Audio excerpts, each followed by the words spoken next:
Welcome to the DriveSafe Scanning and Workflow Overview. The goal of the program is to help you get a better understanding of the DriveSafe device and the different scanning and service features that are available, and give you a review of some of the tips and tricks that we found along the way. So let's jump into the program. What we're going to cover is ease of use, the scanning workflow process. We're also going to talk about scan data analysis, how to use the data that you find on the screen. We're going to talk about a couple new features, the IVS Scanning Wizard and the ADAS checklist. Then we'll get into IVS Repair, which is the diagnostic portion of the tool. And then we'll talk about the remote services and support. And then finally, we'll get into the technical support overview. Most of this is familiar if you're already using the device, but just as a quick review, this is where you would plug into the top of the device to power it up, as well as charge the battery. This is the OBD cable connection here. One thing to keep in mind that the device will also charge and power up off the OBD connection. So if someone forgot to charge it up and now you need to go scan a vehicle, you could always go plug it into the car and then power up the device right from the car. Last thing on the top here, this is a USB to Ethernet adapter, and we recommend using that based upon OE scans and programming and calibration. So anytime you're performing an OE scan or programming that's critical, we recommend hardwiring the device to the internet. That'll give us the best connection and ensure that you have the greatest amount of speed available. One resource you want to keep handy, this is the quick start guide. If you have someone new that comes on staff and you need to train them on how to use the device, this is a great resource. All you really need to do is follow the first two columns and you will have successfully scanned the vehicle and sent the scan data to the portal. Next up, we'll talk about the login. Once again, most of you are already logged in with your device, you're using it. So the key points we want to make here is if you started the device up fresh in the morning and the device is now at this screen where it's been logged out, it'd be important for you to recheck your internet connection. What happens when you first start the device up, the DriveSafe device communicates with the Opus server. If they don't make connection together, then it will log the device out. So recheck your internet connection. One other key tip is to create a label on the device. Sometimes someone will tap the log out button in the upper right hand corner, and when it logs out, then someone has to look for the credentials. So good idea, create a label either on the front or back that makes it real easy for someone to find those login credentials. Next up, let's talk about the internet connection. So up here at the top, you'll notice that we have two icons. The two icons up here basically represent the Wi-Fi and the cellular. So the waves going vertically is your Wi-Fi. The horizontal bar is very much similar to your cell phone, is what you would see there. Now, this is an indication of what the device is able to see and the signal strength. It doesn't mean that's what you're connected to. So down here is your internet icon right here, which tells you which you're connected to. And in this case, we're connected to the shop Wi-Fi. If by chance you need to change connection, so in this case, if I'm connected to the shop Wi-Fi and then I need to go outside to scan a vehicle in the parking lot, I would disconnect from the Wi-Fi and then it would automatically default to the cellular modem. So this screen here is helpful in getting that set up. By default, when you first get the device out of the box, there will be no Wi-Fi connection set up. You'll have to set that up manually. The other thing that will change, if you are connected to an Ethernet, it will look like an Ethernet cable icon here. And then if you see one that has a red X through it, then that's an indication that there's no internet connection at all on the device. More often than not, just simply restarting the device will recycle the internet connection and get you back online. One of the features of the device, which can be a benefit to the shop if you're a CCC customer, you can use the CCC estimating software button to sign a vehicle in. And when you launch it, then you'll have this screen here, and you'll, first time setup, go ahead and use the credentials that you have from CCC. And then after you get logged in, you can add a PIN number in there. So we're not going to go any deeper than this, but it gives you an idea that in addition to scanning and services, you can use this particular button to help you have a little extra value to the device. When you're done using CCC, you would close it. You're not able to toggle back and forth. You either have to close CCC to scan or vice versa. Next up, this is what we really want to talk about, is the diagnostic side of the business. So when you're scanning a vehicle, you're going to start that process by clicking the DriveSafe Diagnostics button. and then we'll follow a couple quick screens here. This is your vehicle connection screen right here. So you connect up the OBD cable, turn the ignition on. Now this one could be the challenging one with today's cars. You know, in the old days where you had a key, it was very straightforward. You turn the key all the way 2 clicks and you would typically have it in the ignition on position. But today with key fobs and a variety of items, that could be a challenge. We always recommend that if the vehicle can be started, if the collision damage does not prevent the vehicle from starting, just go ahead and start the vehicle up. That will ensure all the electronics are currently working. And once you get that set, go ahead and click Next to continue. So this is a screen you'll see pop up next. The first thing you'll see is that the VIN number will be configured in the VIN box, and then the VIN number will be sent through the internet to the cloud, and then you'll see your make or model. If by chance it's an older vehicle, and again, most 2005 and newer will give you the VIN automatically, but if it is an older vehicle, a pop-up box will show you that you need to manually enter the VIN. But most of the vehicles working on today should give you the VIN automatically. The next step is entering the complete RO number, and this is important. If you're a CCC customer, this RO number must match identical to what you have in CCC. Enter in the odometer, and then restraints deployed. If the airbags are deployed, you use this box here to select yes or no. This is one of the criteria for the scanning wizard, which we'll dig more into in just a moment. Then you'll select the insurance company. We have the top 20 insurance companies listed. If you don't see the one, go ahead and select other.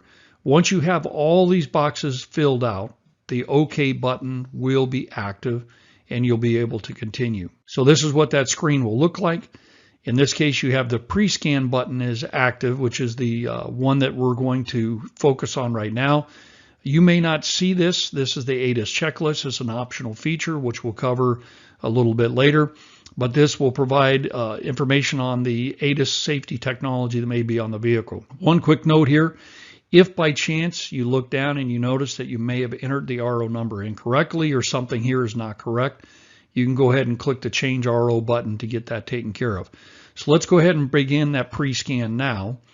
So the next slide that will come up, the scanning wizard has kicked in, and in this case it's recommending that a quick scan is suggested.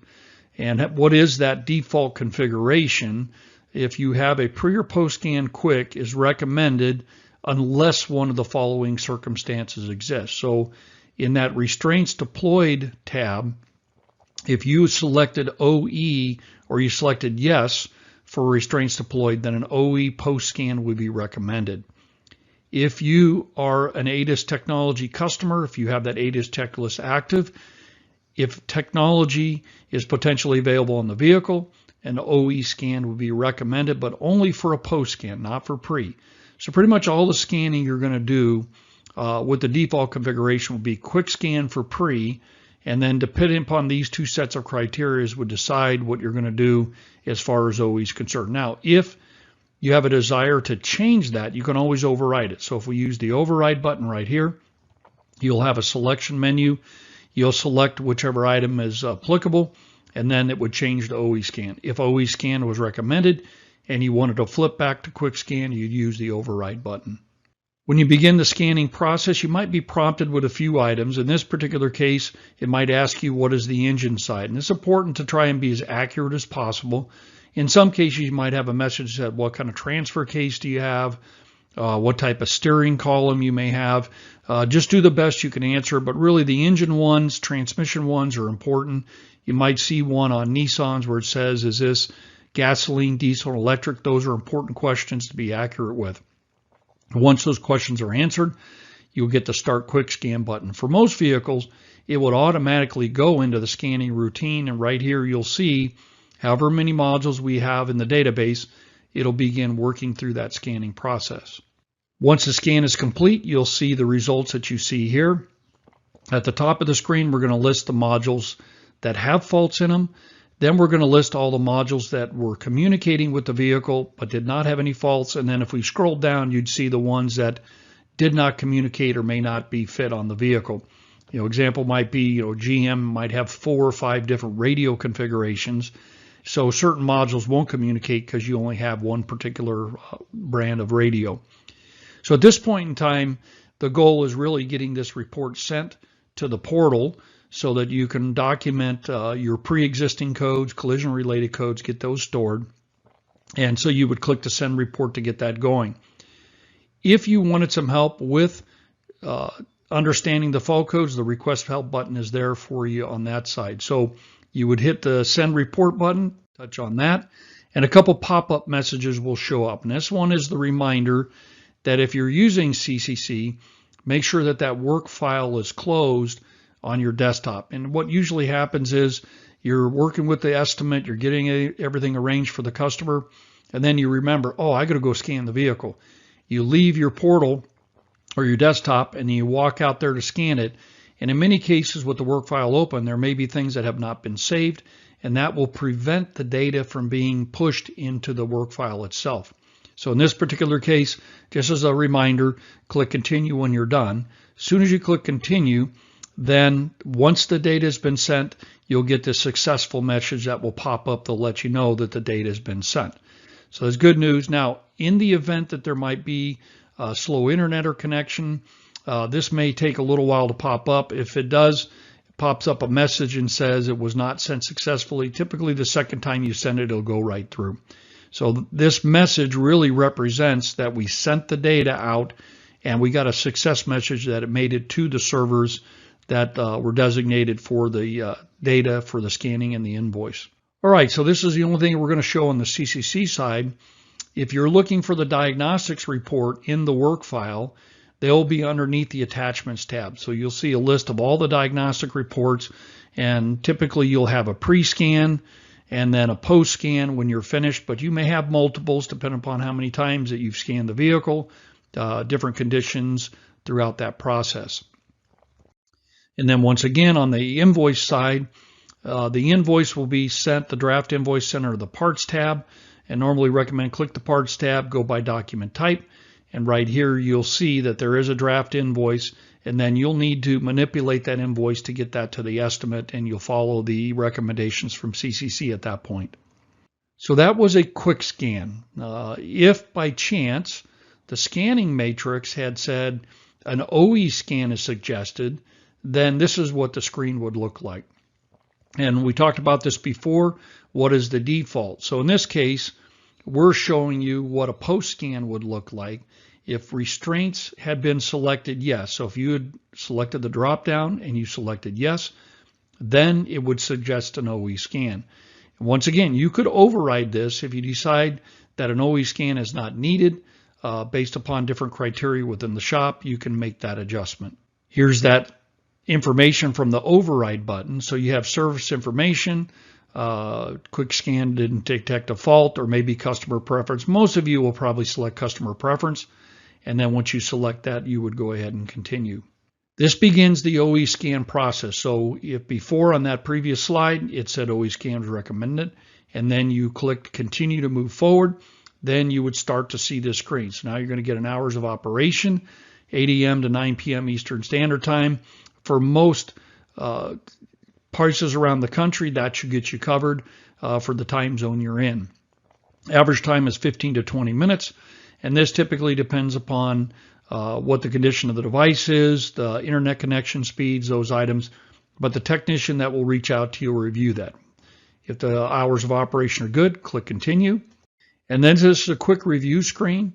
You should just do a quick comparison of the VIN, make sure that everything is correct here. And then you've got a couple of questions here. Clearing of the codes. Now, typically, if you're doing a pre-scan, you select no, because what you'd like to have sent to the portal is what it was existing on the vehicle when it first came into the shop. Clearing of the codes, in many cases, eliminates those pre-existing codes, but depending upon the condition of the vehicle, those pre-existing codes might come back through a series of key cycles and road tests. So you want to capture those. So for pre-scan, select no. For post-scan, select yes. Now, this is a new question that's popped up since the most recent release. Do you want technician repair recommendations? If you select yes, when the technician is performing the OE scan, once the results are available, if there are fault codes present, the technician will review those fault codes and he'll provide recommendations in a diagnostic report, which will be sent to the portal. If you select no, then those recommendations will not be made, but the codes will still be in the report that's sent. Depending upon your agreement with Opus, fees may apply for those recommendations. So if you're not sure, reach out to our sales group to verify if you're going to be charged extra for that particular service. This is a critical item here. You need to add your name, obviously, and then we prefer a cell phone number if at all possible, because what's going to happen is the Opus technician will reach out to you to communicate different steps of the process, validate the reason for the OE scan, some of the damage model, things of that nature. So make sure you provide a good number here. Now, if you have to provide the shop number, please make sure you communicate with whoever answers the phone. Let them know that you're expecting a call from Opus. Many cases there are different numbers, 800 numbers, and someone might look, well, we don't recognize that number, so we're not answering, or we'll just say you're not interested, thinking it might be a sales call. So please make sure that everyone knows in the shop that you're asking for that communication. Now, I'm going to point out here, if you look at this internet icon, you'll see that in this case we've connected to the Ethernet cable, and that'll show you in the case that we're doing an OE scan, we prefer to have Ethernet connected. These are the next series of screens, so you'll see this pop up and just put your signature in there. That just confirms that that's what you want as far as the OE scan. Now, once you click OK, there's no way to exit after that. You will need to wait for the Opus technician to communicate with you before you can close the screen. So by mistake you made it this far and realized you didn't want an OE scan, just wait for the Opus technician to properly close that out. At this point in time, you can leave the vehicle because there's nothing else you need to do. The Opus assistant will call you and review the scan process. So the other recommendation that we have is adding a battery maintainer. We talked before that 15 to 20 minutes would be an average time for an OE scan. And when the ignition is in the on position, and typically during a post scan, the battery's at its weakest. It's been in the shop for anywhere from a week to 10 days with the ignition on and off. The quality of the battery may be a little bit low, so we recommend a clean power supply be connected during that scanning process. Once the scan is complete, you'll see the messaging here. So you see the messaging that's connected. You'll notice that the person at Opus will take over. You'll get your phone call, and then once complete, you'll see this message here, and then you can finish and exit the program. You'll get a second call after the scan is complete as a quick review, review the recommendations, talk about any issues that are there. They'll review that process with you. And then once you click finish, that data will be sent to the portal. And if you are a CCC customer, the data would also be sent to CCC. So let's take a look at the information. Where does it go? All the data always goes to the Opus portal. So this is a URL that you want to keep track of and save that on your whatever your favorite web browser is. The login credentials are identical to what you use on the device. Once you log in, you'll see all the scans here. Now, if you only have one device, you'll see the serial number here. And the little green box with year, make, model, if you click on that, that will open up the scan report. If you performed any OE scans, you would simply scroll down with the bar on the browser, and then you'll find a different category for OE scans. And on the left-hand side, you will see the what we call the consolidated report. On the right-hand side, you would see the original factory report, which would be from the Toyota TechStream or the GM report. So if you need the original, the actual factory report for any type of OE certifications, that data of it would be available here at the portal. Now let's talk about some other features. Once you've completed all the pre-scanning strategy, this is what you would expect to see on the screen. You'll see a button that's called Diagnostic, so the pre-scan will go away. You've already done that. And then you'll have a post-scan button, and once again, if you have subscribed to the ADAS checklist, you would see that button there. But the Diagnostics button is there to provide additional features that you can use for services and scanning. During the process of repair, we recommend using a step called the in-process scanning. So while the vehicle's in the shop, you take doors, you take windows off, the vehicle's been moved around with certain components missing. That's normal, that's going to happen. And you're going to introduce what we call in-process fault codes. So prior to a post-scan and different checkpoints along the way, you may want to scan the vehicle. And the benefit of that is, let's say you've had the door off and you've swapped components over before you put the door panel, everything back together, what you may want to do is make sure all the connections are solid and everything's working. You might have had the bumper off the back and it's got components like the parking sensors. Before you put all the clips and everything and connections up, you may want to just see if there are any codes related to that. So the way you would do that is go to the Diagnostics tab, then go to IVS Repair. Then up here you'll see the Quick Test feature, and then you'll scan the vehicle. And once you get to this screen here, it'll have the same type of listing. You'll have the ones with faults, and you'll have the ones without faults and modules that were not fitted. Once you're here at this screen, go ahead and use the clear button, and then it will clear the fault codes. Then you'll see a button that says rescan.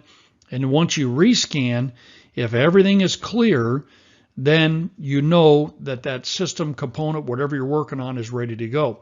In this case, we have one code there. You'll want to match that up. Is that a pre-existing code that was there previously? Once you perform this in-process scan, you either go back to working on the vehicle by clicking the close button, or you could click the close button and then move on to a final post scan once you're ready for that. So in-process scanning is important. Quick and easy way to see what's going on with the vehicle as you go along in the repair process.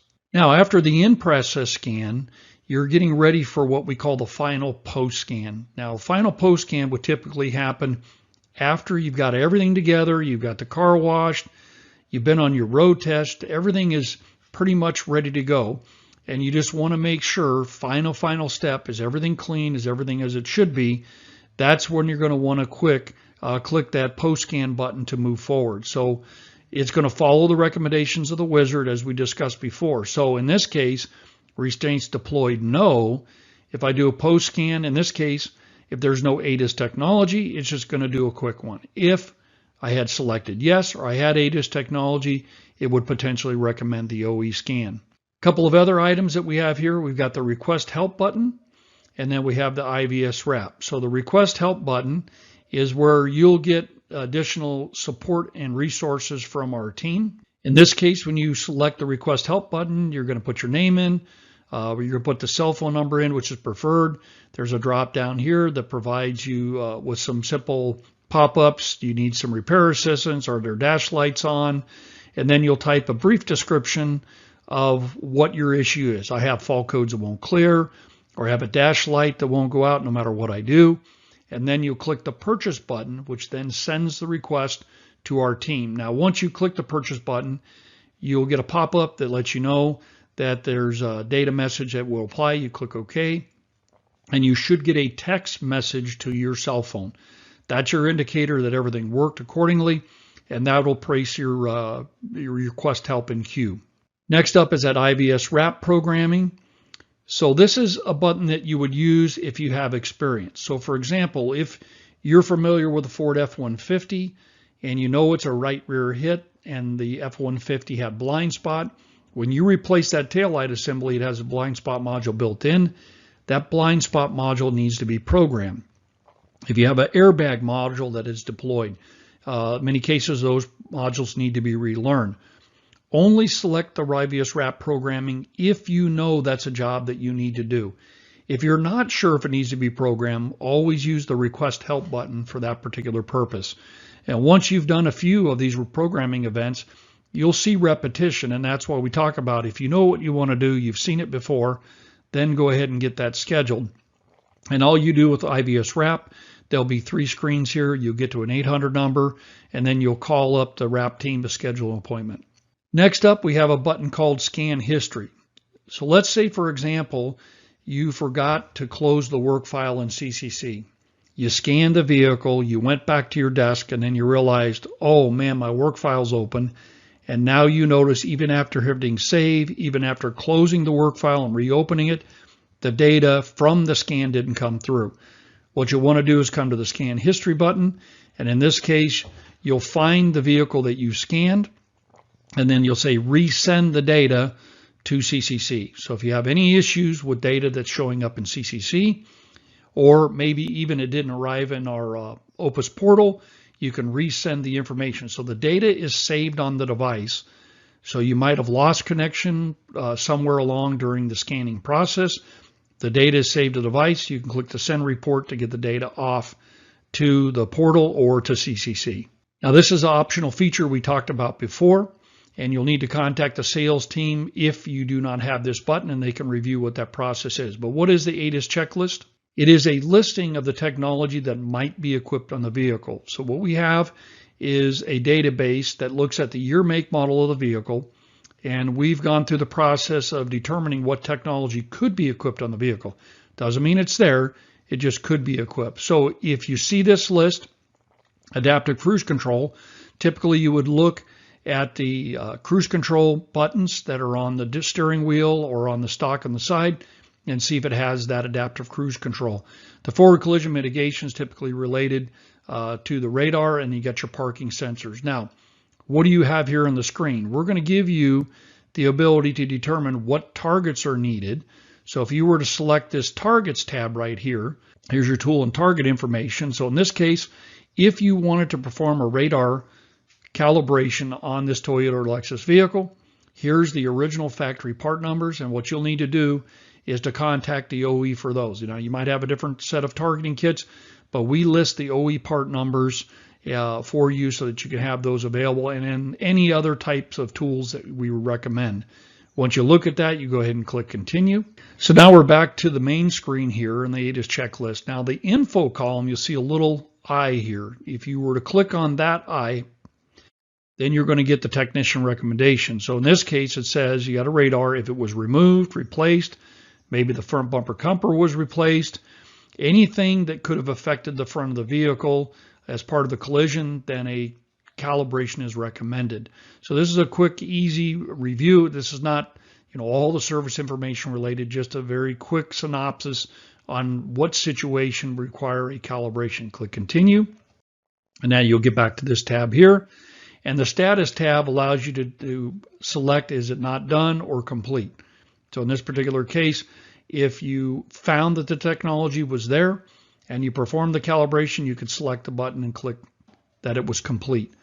Order calibration, you can use this button here to select a calibration request. So if you've got adaptive cruise control, you're ready for calibration, you can order up the calibration by selecting that button. Next up, we have technical assistance. So in this particular case, if you have any issues with the device, any issues with scanning, anything going on that you have a question, there is a sticker on the back of the device that you can call. But ultimately, we recommend that if possible to use the QR code. This QR code, the benefit that you have is that an app will pop up on your phone, and then what you'll be able to do is enter the serial number of the device, all the information that's required, and a description. The benefit of this is when you hit the submit button, this goes directly to our tech team, and the tech team then can begin looking at the issue with your device or your question before calling you. In many cases, they can log into your device, look at any issue going on. There may be a software update that hasn't been taken care of. There may be other things there. They can remote in the device and in many cases fix it even before they make a phone call back to you. So if possible, we recommend using the QR code, but if you can't get that working, just flip the device over and use the 800 number in the back. Now let's do a little bit of a scan data analysis. You've performed the scan, you've done your pre-scan, and now what you want to do is look at the data. So this would be the report that you would find in the portal, and it would give you the information on what's your make model, what's your odometer reading, invoice as such, and then insurance company. The next screen becomes important. So now let's take a look at the pre-scan data here. So in this case, this is the first screen that we have that shows the listing. There are more fault codes that are associated with this vehicle. We're going to start out here at the top. You can see the electronic brake control module has a stability system active too long. We got a bunch of body system codes. Now this is the point in time when you have some decisions to make. Is this collision related? Is it pre-existing? What's that process you go through? Now I have a lot of experience in the industry, so I understand how electronic stability control works, analog brake systems. I can make an assumption with accuracy that basically a very long panic stop may have called this code into question. So I would still want to look that up. But the other items here, like the headlight, if I look at the vehicle, if I see the collision, I may look at it and say, yeah, this is a right front hit. That's why I have the headlight codes. Traction control, I'm not sure of. Keyless entry would be another one. So I'm going to add something here. This is not in the device itself. Here you have some bubbles that I popped in here. So if you were going to go through scan data analysis, you would look at this and say, is this related or not? If you're not sure, you would mark that as one you need to research. The ones here for collision, you're looking at the vehicle. You've got a hit in the right front. That makes sense. Those are collision related. Traction control, need to research it. Now, key fobs definitely would not be a collision related item. We would call those pre-existing. So this is the second screen from the pre-scan portion. So here we have some license plate lights. We lost communication with airbag module. We got a passenger presence module. So we've got a variety of other items that are there. And once again, if I use the same methodology as before, these are items I may have to research. Now, in the case of the license plate light, maybe that was associated with a collision as well. This parking assist front sensor, I can pretty much look at that and say that's also associated with the headlight. And then after that, there's a whole series of modules, screens I'm not going to show that there are no fault codes present. Now, this is that same list of codes, but this time around, I'm just showing you the picture of that hit. So we can definitely see that there was collision damage to the right front, and that makes sense for those headlamp style codes. Now, if we look at the back of the vehicle, there is no damage back here. So we're wondering about this license plate light. So the benefit for you is just to make sure, turn the light switch on, make sure that license plate light works. What a lot of individuals don't know is that the body module keeps track of a lot of items. And there are no lights that come on. There might be a message center that might pop up and tell you that there's a light bulb out. But in many cases, it will set a fault code for what we call open and short. So if we have an open bulb not working, that's considered an open and can set a fault code. So someone replaced this bulb, but they didn't go in and clear body codes. So in this particular case, those codes will go away. Now, what would you do with this particular code? Now, you've got a couple of options. You can go to All Data, Mitchell, whatever type of service information you have, and that will allow you to do a review of the fault codes that are there. Now, in the case here, if you're not sure and you need some help, we talked about this before, you can select the Request Help button for that level of support. So if you're not sure, you can contact us, but hopefully somebody in the shop can use the service information of choice to help you determine if that is collision related or not. So now let's talk about the next level of scanning. So we were just looking at the pre-scan data. Now the vehicle's in the shop. It's been worked on. And we talked earlier about IVS repair, and we talked about the post-scan or what we call in-process scanning. So if you do a post-scan and you see these new codes come up, you might be questioning, okay, what are these codes and what are they associated with? So in this case, these in-process codes here, my experience tells me that because the vehicle's been in the shop a while, someone's been turning the ignition on and off and on and off and on and off, moving the vehicle around, in and out of the paint booth, a variety of processes there. Every time you cycle the key on, fuel gets squirted into the cylinder. Then we start the vehicle up for brief periods of time and never warms up enough to clean out that fuel, so you can get these misfire conditions. Also, that fuel pump module didn't run for periods of time. So those particular ones relate to codes that were related to engine management side and was just basically due to those key cycles. So what I recommend, clear the faults, road test the vehicle and recheck. And you should really do that anyways in this process because this is before you're doing the final post scan. So go ahead and go through that process. So now we have the post scan 2 or the final scan. So once you've performed the road test, you got the vehicle clean, you've done all the things you need to do in your quality control process, you're going to come here. In this particular case, the only thing that we have left from our scan is just the keyless entry module transmitter batteries. Now you may have a policy in your shop that you assist with these, maybe you have some batteries for key fob to help people out, but at least you know when you're done and you're at this point that you've taken care of the vehicle correctly. There are no other fault codes present. The vehicle is ready to go back into the customer's hands. So that is a clean scan final report, and you feel confident that you've done everything correctly. You've returned the vehicle back to the customer as it should be done.